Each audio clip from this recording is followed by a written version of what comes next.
Today, Congress is meeting to certify the presidential election. This year, it's expected to be a little less ceremonial than usual. At least 13 Republican senators and more than 100 House Republicans say they plan to reject Joe Biden's electoral college win. And we are joined by our legal analyst now, professor at Metro State University. Whitney Traylor joins us. Whitney, good morning. Good morning, Gary. Good to see you again. Well, this is going to be a wild day, huh? Walk us through the normal process for Congress to certify these votes usually. It sounds like it's shaping up to be a wild day for sure. Normally, Gary, the electors officially cast their votes, which they did on December 14th, and they cast them 306 to 232 for Joe Biden. Then on January 6th, today at 1 p.m., per statute in the Constitution, the votes are counted. And so the process is that the Vice President, Mike Pence, opens the state's sealed certificates in alphabetical order. It's a perfunctory ministerial process. He then hands them to the tellers. There's 4 different tellers who actually announce the state's votes, which we already know what they are. Those continue until there's an objection. If there's an objection, it has to be written and signed by at least 1 House member and 1 senator. If there is an objection, then the chambers separate and they go and debate for up to 2 hours. There's then a vote on that objection on whether to dismiss the state's entire votes.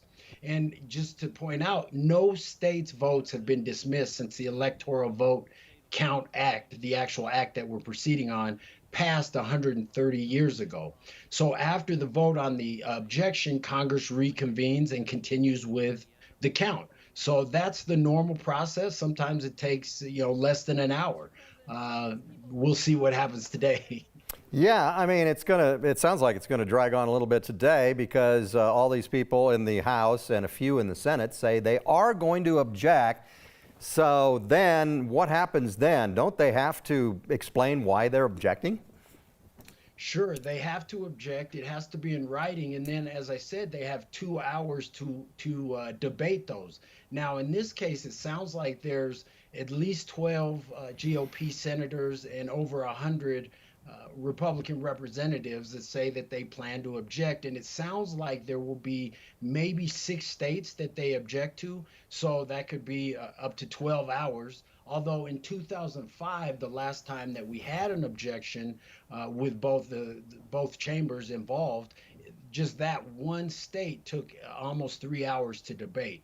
So we'll see. Now, in order for the objection to stand and the state's votes to be discounted, it has to be a simple majority from both the Senate and the House. And we know the House has a majority of Democrat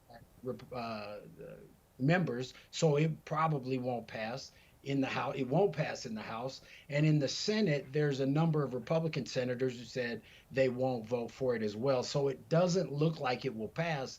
But these debates, and as far as things have gone thus far, including, with the president making some of these calls to state legislators, you just never know what may happen. It is really pretty crazy. All right. Whitney Traylor, as always, thank you. We appreciate your insight. Sure thing. Good to be here.